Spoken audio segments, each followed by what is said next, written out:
Let's bring in Texas Senator Ted Cruz. This is a really tricky situation. You got three powerful cartels and a pretty injured Mexican government and corrupt. How would President Cruz handle this? Well, listen, those who kill American citizens must be held accountable. And at the first instance, this wouldn't happen if we had responsible presidential leadership.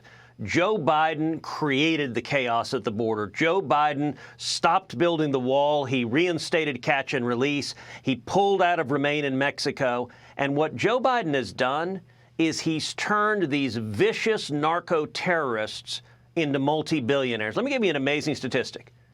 In the year 2018, this is according to the New York Times, the Mexican drug cartels made roughly $500 million. That's a lot of money. Last year, they made $13 billion. That's 2,600% more. That is what Joe Biden did. Joe Biden becoming president is the best thing that ever happened to the Mexican drug cartels. Of that $13 billion, they make about half of their money on human trafficking, about half of their money on drug trafficking. You know, you just played Karine Jean-Pierre saying fentanyl has never been better. I actually wonder if the reporters in the briefing room scooted back, afraid that lightning was going to hit the podium.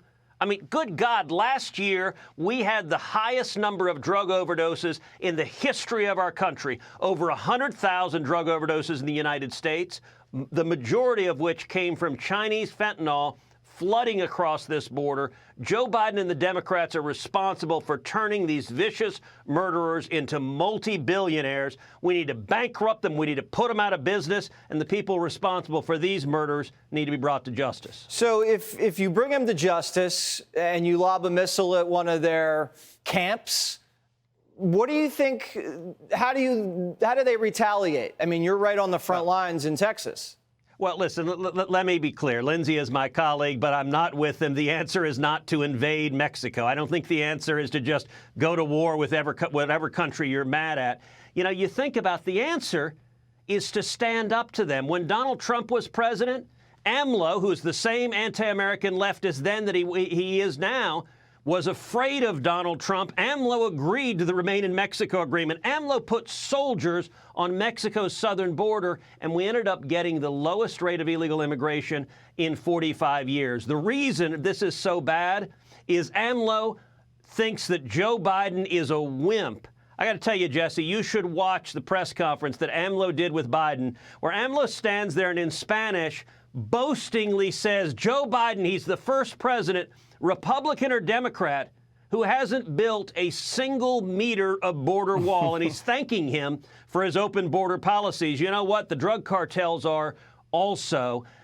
The answer is not just go to war with Mexico. The answer is put pressure on Mexico and have the Mexican army show up, arrest these guys, extradite them to the United States. They need to be prosecuted and face the full force of American justice. And if we had a president with a scintilla of willingness to stand up to other nations, that's exactly what would be happening right now. I have a feeling you're going to see that statement from the Mexican government maybe show up in a Republican campaign ad in about a year. I suspect that's right, although I'll tell you, there's no shortage of disastrous statements when it comes to the open border. You also have Karine Jean-Pierre, who claims nobody's just walking across the border, which is another brazen lie.